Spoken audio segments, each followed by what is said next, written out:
माननीय दिग्विजय सिंह जी। धन्यवाद सभापति महोदय। माननीय मंत्री जी ने 3.5 hours, 3.5 hours. Please, 3 hours, 3.5. माननीय सभापति महोदय, खनिज संसाधनों के बारे में चर्चा होनी चाहिए। इतना व्यापक विषय है और जैसा कि माननीय मंत्री जी ने बताया, ऑस्ट्रेलिया और साउथ अफ्रीका का उन्होंने जिक्र किया। ये देश भी हमारा नैसर्गिक साधनों में हम संपन्न हैं, लेकिन यह भी एक बड़ी विडंबना है माननीय सभापति महोदय कि जिन क्षेत्रों में खनिज पाए जाते हैं वहीं सबसे ज्यादा गरीब लोग रहते हैं। और सबसे बड़ी बात यह है कि अधिकांश जो क्षेत्र हैं वो आदिवासी क्षेत्र हैं। उन लोगों का क्या हाल है, इसके बारे में आपकी नेशनल माइनिंग पॉलिसी 2019 में उसका जिक्र तक नहीं है। आप लोगों ने जो नेशनल पॉलिसी बनाई उसमें लैंड आउटरीज और विशेषकर आदिवासी क्षेत्रों में जो खनिज हैं उसके बारे में आपने उल्लेख तक नहीं किया। और विशेषकर माननीय सभापति महोदय, आज ये विषय इसलिए भी गंभीर है क्योंकि अधिकांश क्षेत्र जो हैं शेड्यूल एरियाज में हैं और शेड्यूल एरियाज में पैसा लागू है और पैसा लागू होने के कारण आपको हर केस में क्या ग्राम सभा की मंजूरी आपको नहीं लेना चाहिए। मेरी आपसे प्रार्थना है कि इतना यह साधारण विषय नहीं है, इसलिए हम लोगों ने शुरू से ही मांग की है कि खनिज जैसा विषय जो है ये व्यापक तौर पर चर्चा में आना चाहिए। आपने नेशनल माइनिंग पॉलिसी बनाई, संसद में उसकी कोई चर्चा नहीं हुई। माननीय भूपेंद्र यादव नहीं है, चले गए, कहां बैठे हैं? प्लीज। हाँ जी, भूपेंद्र यादव, आपने कहा सेलेक्ट कमेटी में गया, 2015 में सेलेक्ट कमेटी में नहीं गया, 2017 में नहीं गया, 2021 में नहीं गया। नहीं, आई एम नॉट लीडिंग। 2019 में 21 में नहीं गया। और विषय में आपसे कहना चाहता हूं, मैं आपको चुनौती देता हूं इस मामले में, आप बैठ जाए। I am not yielding sir. I am not yielding. Bhupendra ji, I am not yielding. आप अपना जवाब दीजिएगा। सेलेक्ट कमेटी में आप यदि भेजते हैं तो उसमें हर तरह से हर पहलू पर चर्चा हो सकती है। 1 करोड़ से ज्यादा लोग उसमें काम करते हैं, वो तो कैजुअल लेबर है, उस मामले में उनकी कोई वो बात नहीं है, उनकी उनको कोई प्रोटेक्शन नहीं है। इसी बात से यूपीए सरकार ने तय किया था। और माननीय मंत्री जी को मैं याद दिलाना चाहता हूं, पहली बार कॉम्पिटिटिव बिडिंग का कंसेप्ट इस देश में कोई लाया था तो डॉक्टर मनमोहन सिंह जी लाए थे 2004 में। और उस समय आपके मुख्यमंत्रियों ने झारखंड के, छत्तीसगढ़ के, राजस्थान के, मध्य प्रदेश के इन मुख्यमंत्रियों ने विरोध किया था कि कॉम्पिटिटिव बिडिंग में नहीं जाना चाहिए।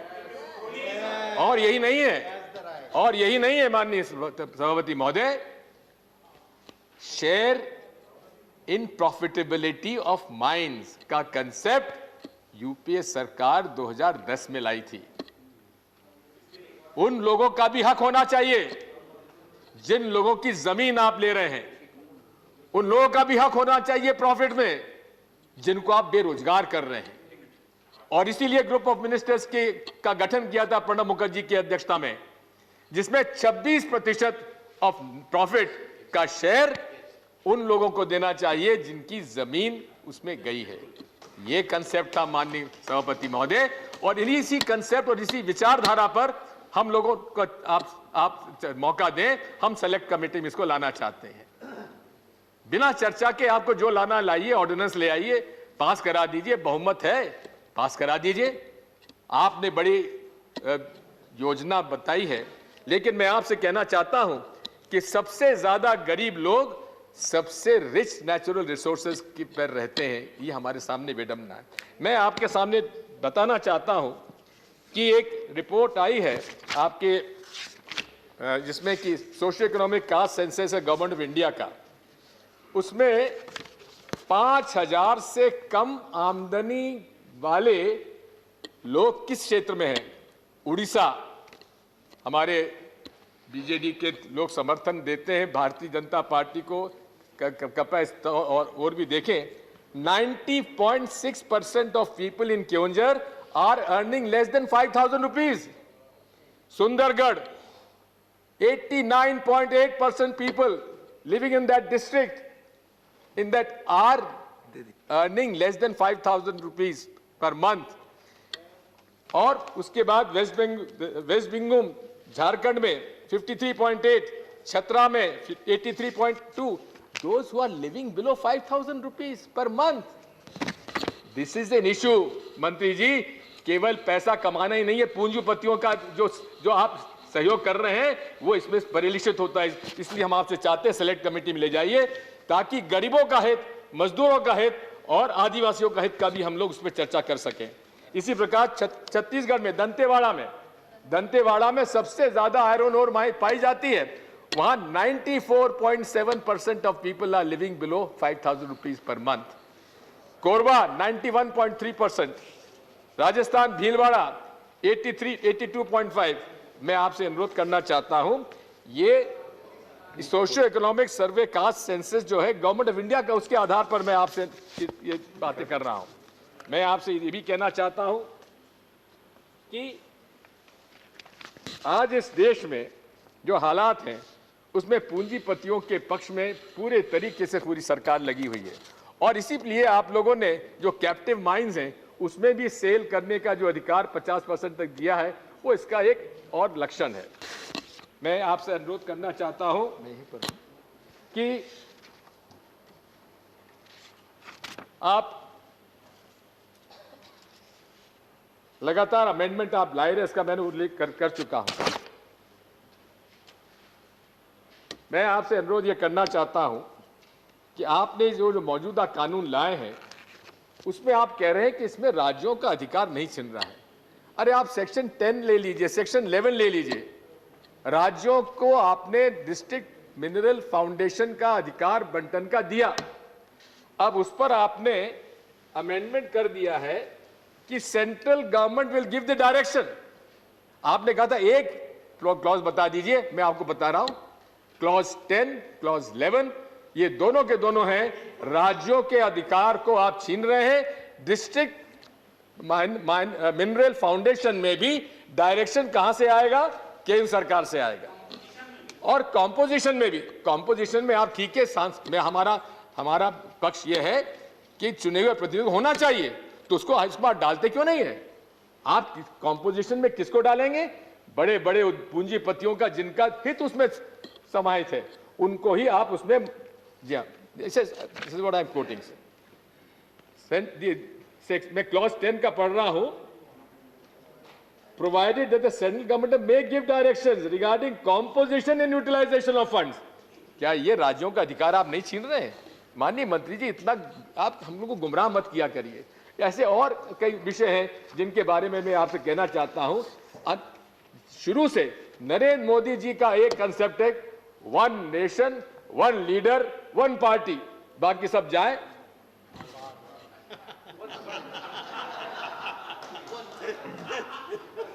मैं आपसे अनुरोध करना चाहता हूं सभापति महोदय कि आज ने जो कहा है इसमें पूरे तरीके से अगर आप देखेंगे कि आपके डिस्ट्रिक्ट मिनरल फाउंडेशन में उपयोग किसके लिए हुआ है? बेनिफिशियरीज के लिए नहीं हुआ है, इंफ्रास्ट्रक्चर के लिए हुआ है. जहां कमीशनबाजी हो जाती है कलेक्टर साहब के लिए और वहां के अधिकारियों के लिए. यह पूरा का पूरा डिस्ट्रिक्ट मिनरल फाउंडेशन जो है पूरे तरीके से अधिकारियों के कब्जे में है, जिसकी वजह से जहां कमीशन के बाद आधार पर बंटन होता है. आप वहां के जो लैंड हाउसटीज हैं, सभापति जी आप झारखंड से आते हैं, आपने उनकी पीड़ा देखी है, उनकी गरीबी आपने देखी है. क्या उनका अधिकार नहीं बनता है? मैं पूछना चाहता हूं मंत्री जी से, डिस्ट्रिक्ट मिनरल फाउंडेशन का जो पैसा खर्च हुआ है, हजारों करोड़ रुपए उसके अंदर है, उस पर आंख आपकी लगी हुई है, उस पर आपकी नियत लगी हुई है सेंट्रल गवर्नमेंट की। इस वजह से आपने ये अमेंडमेंट ये लाए। श्रीमान, मैं आपसे अनुरोध करना चाहता हूं, आप अपने उत्तर में बता दें कि डिस्ट्रिक्ट मिनरल फाउंडेशन के अंतर्गत कितने निजी हितग्राहियों का आपने फायदा पहुंचाया है। मुश्किल से 5% भी नहीं होंगे, जबकि इसका महत्व, जिसको पूरा प्राथमिकता आपको उनको देना चाहिए था जो पूरे तरीके से वहां से गरीब लोग हैं। मैं जानता हूं, कई मेरे परिवार को मैं जानता हूं, कोरबा में, छत्तीसगढ़ में, मध्य प्रदेश में एक एक परिवार को 3-3 बार उठा के अलग किया गया है, जो गरीबी की हालत में जी रहे हैं बेचारे। उन पर भी तो कभी ध्यान देना चाहिए, और यूपीए सरकार ने इस पर ध्यान देना शुरुआत कर दिया था। मैं आपसे यह भी कहना चाहता हूं माननीय, कि आपने कहा है कि एनमेट का इसका उपयोग भी अब कहां से होगा? डिस्ट्रिक्ट मिनरल फाउंडेशन से भी आप पैसा आप एनमेट के लिए लेंगे। क्यों लेंगे साहब? पहले सारा एक्सप्लोरेशन जो था प्राइवेट पार्टीज करती थी, अब वहां पर भी आप किसका पैसा छीन रहे हैं? आप हितग्राहियों का पैसा छीन रहे हैं, गरीब का पैसा छीन रहे हैं, जिसको हक बनता है उस डिस्ट्रिक्ट मिनरल फाउंडेशन के ऊपर। क्लॉज 13 के बारे में आपने बहुत विस्तार से अपनी बात कही है। मैं आपसे विशेष तौर पर कहना चाहता हूं कि इसमें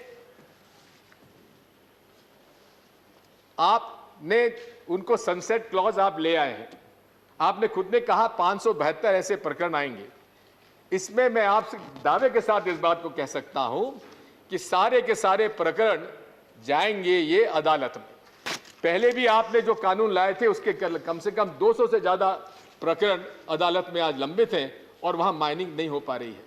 कोल ब्लॉक्स के मामले में भी केंद्र सरकार का जो रवैया था, उसके अंदर जो जहां माइनिंग हो रही थी वहां तक आपने उनकी लीज आपने कैंसिल सुप्रीम कोर्ट के आदेश से कर दी। आज जितने जी एनपीएस आज नजर आ रहे हैं, जिनको कि लाइसेंस मिल गया था, माइनिंग लाइसेंस मिल गया था, उसका आपने सुप्रीम कोर्ट के आदेश से उनका आपने माइनिंग लाइसेंस कैंसिल करवाकर सारे के सारे लोग जो लोग थे उनको आपने एनपीए बनवा दिया। मेरा आपसे अनुरोध है माननीय सभापति महोदय, ये केवल 572 लोग के लाइसेंस की बात नहीं है। एक एक लाइसेंसी के पास लगभग 100 से 200 लोग उस पर काम करते हैं। इसमें हजारों लोग उसके अंदर बेरोजगार हो जाएंगे अगर आपने उस सभी को आपने लीज, इस कानून के पास होते ही अगर आपने वो लीज उनकी कैंसिल कर दी, तो वो सारे के सारे लोग बेरोजगार ही नहीं होंगे। ये सारे मामले अदालत में जाएंगे, और अदालत में जाएंगे तो आपका जो ऑक्शन कहाँ धरा का धरा रह जाएगा। मैं आपसे अनुरोध करना चाहता हूं कि आपने पिछली बार जो आपने कहा कि उन्होंने अभी तक 2 साल में कराया क्यों नहीं? अरे श्रीमान, आप इतना ही पता लगा लें कि किसने नहीं होने दिया। राज्य सरकार ने क्या उनकी मदद की? क्या केंद्र सरकार ने उनको मदद की? आपने बड़ी खुले उनसे कह दिया कि हमने सारे अधिकार राज्यों को दे दिए। अरे कौन सा राज्यों को अधिकार दे दिया आपने?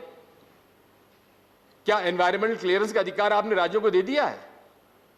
क्या आपने आरपी के और प्रोस्पेक्टिंग लाइसेंस के अधिकार, आप माइनिंग लीज के अधिकार आपने राज्यों को दे दिए हैं? केवल गुमराह कर कर आप सदन को गुमराह नहीं कर रहे हैं, केवल देश को गुमराह कर रहे हैं।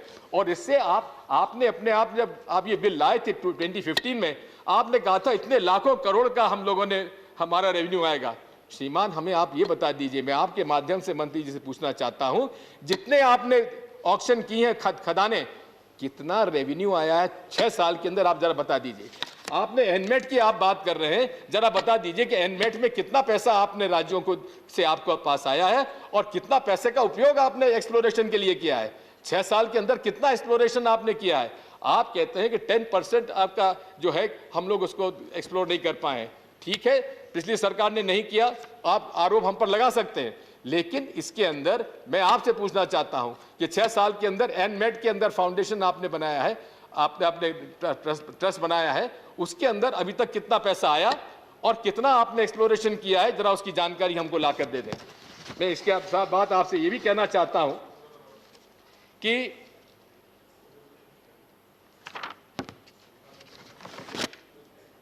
आपने अपने अभी भाषण में कहा है कि हमें नीति आयोग और सबने सपोर्ट किया है। मैं आपके सामने 2 पत्र पढ़ के बताना चाहता हूं। नीति आयोग का पत्र है 19 मई 2020 का। जिन्होंने doctor Rajiv Kumar vice chairman साहब ने आपको पत्र लिखा Joshi ji, where he has opposed the amendment of which is you are proposing in clause 10A to B of the MMDR Act. And I quote with your permission, Chairman sir. Therefore, any move to delete the provisions of 10A to B without deciding pending cases, without deciding the 572 pending cases, will defeat the very purpose for which these provisions were brought in the amendment in the MMDR. Into 20. Otherwise, also any such move adversely impacts the investors' confidence on policy predictability and judicious implementation on operations of the Act in definite time frame. This is the view of the NITI Aayog vice chairman माननीय मंत्री महोदय. यही नहीं है, मैं आपको ये भी कहना चाहता हूं, government of finance department of economic affairs का मेमोरेंडम 28 दिसंबर 2020 उसने लिखा है कि there are potential risk of inviting dispute claims under the bilateral investment promotion protection agreement BIPPAs. On one hand, the amendment will unlock the sector. It might also derail the process by inviting litigation. ये मैं आपसे अनुरोध करना चाहता हूं. और finally, we are likely to lose such cases and incur compensation in litigation cost. आपको श्रीमान मोदी पुराण पढ़ने के बजाय थोड़ा बहुत आप अपने विभाग का भी अध्ययन कर लीजिए. आपको आपका विभाग, आपके मंत्रालय डिपार्टमेंट ऑफ इकोनॉमिक अफेयर्स क्या कह रहा है, नीति आयोग क्या कह रहा है, जरा उसका भी आप अवलोकन कर लिया करिए. मैं आपसे विशेष तौर पर अनुरोध करना चाहता हूं माननीय सभापति महोदय कि आज इस पूरे विषय में आपने कहा है कि 4 लाख हेक्टेयर जमीन अनलॉक हो जाएगी और 25 लाख या 23 लाख कितना लाख करोड़ रेवेन्यू आपका आ जाएगा. ये सब्ज बाग दिखाते दिखाते 6 साल बीत गए श्रीमान. ये सब्ज बाग अब आगे मत दिखाइए. You can fool some people some time, some people all the time, but not all the people all the time. माननीय सभापति महोदय, अगर आप देखेंगे कि पूरा फेडरल राइट्स को हमारा ये इनक्रोच आपके ये लोग कर रहे हैं. मैं आपसे अनुरोध करना चाहता हूं, आपने कहा है कि हमने प्री लेजिस्लेटिव कंसल्टेशन किया है. प्री लेजिस्लेटिव कंसल्टेशन का टाइम स्पैन कम से कम 30 दिन होना चाहिए, जबकि आपका प्री लेजिस्लेटिव कंसल्टेशन इस एक्ट में 9 फरवरी को आपने उसको नोटिफिकेशन किया और 24 फरवरी को बंद कर दिया. लगभग 12,000 लोगों ने उसके अंदर एप्लीकेशन दी, उसका आपने निराकरण नहीं किया. जो आपको मीठी मीठी बात का सुझाव देता रहा वो आपने इनकॉर्पोरेट किया, लेकिन जो वास्तविक रियलिटीज थी उनके बारे में उसका आपने कोई उल्लेख नहीं किया. उसका प्रोविजन नहीं डाला. You have 2 minutes. I'll just conclude, madam. Yes. The point I'm trying to make is there's a contradiction in the thinking of the government. I would like to conclude with now a very interesting observation which we have a comment which has been made by prime minister Narendra Modi ji. Narendra पुराण से मैं आपको पढ़ के बता रहा हूं. माननीय मंत्री जी, मैं मोदी पुराण का मैं उल्लेख आपसे कर रहा हूं. उन्होंने कहा है कि स्पेक्ट्रम का ऑक्शन करने के बारे में सरकार को पुनर्विचार करने की आवश्यकता है. मंत्री जी, जरा बात प्रधानमंत्री जी से भी पूछ लीजिए कि स्पेक्ट्रम नेचुरल रिसोर्स है कि नहीं है, और यदि नेचुरल रिसोर्स है तो उसका भी मोदी जी ने क्या ऑक्शन करने पर पुनर्विचार करने का निर्णय लिया है. इतना ही मैं आपसे अनुरोध करना चाहता हूं. माननीय सभापति महोदय जी, मैं फिर आपसे अनुरोध करता हूं, आपसे हाथ जोड़कर विनती करता हूं, मंत्री महोदय जिद मत करिए. भूपेंद्र यादव जी, आप सर्वे सर्वा हैं आजकल इस भारतीय जनता पार्टी के अंदर. मैं आपसे अनुरोध करना चाहता हूं कि अगर किसानों के बिलों को आपने, किसान परिवार से आप आते हैं भूपेंद्र यादव जी, अगर आपने किसानों के परिवार को, किसानों के बिलों को सेलेक्ट कमेटी में भेजा होता तो आज लाखों किसान जो वहां पे बैठे हुए हैं उनको आवश्यकता नहीं थी. लेकिन आप ऑर्डिनेंस, एक हुक्म, नरेंद्र मोदी नरेंद्र मोदी नरेंद्र मोदी, इससे सरकार नहीं चल सकती है, लेकिन देश नहीं चल सकता. यही मैं आपसे अनुरोध करना चाहता हूं. धन्यवाद. Thank you, honorable member, for keeping perfectly in time. Now we have Shri Ashwini Vaishnav ji. जी जी. दिग्विजय सिंह जी कह रहे थे कि झूठ की बुनियाद पे सारी चीज़ें सही नहीं होती। इनके भाषण को जो इन्होंने शुरू किया था उसमें मेरा नाम लेके कहा था कि mines and mineral bill select committee को नहीं गया। ये 18 मार्च 2015 की रिपोर्ट है, मैं ही उस कमेटी का चेयरमैन था। डीएमएफ से लेकर के सारे प्रोविज़न आए थे, तो इनके जो भी विषय इस झूठ पे आधारित हैं, इनकी कार्रवाई में से निकाला जाए, पहला विषय। दूसरा विषय, सदन में कोई भी सदस्य बोलते समय किसी भी ऐसे सदस्य के संबंध में व्यक्तिगत टीका टिप्पणी नहीं कर सकता है। मेरे खिलाफ जो टीका टिप्पणी की गई वो व्यक्तिगत है, उसको भी सदन की कार्रवाई से निकाला जाए। It'll be checked and it'll be. कुछ मैंने कहा तथ्यों के आधार पर कहा है और मैं उस पर आज भी कायम हूँ। Honorable member, it'll be checked and accordingly steps will be taken. Now we have Shri Ashwini Vaishnav ji.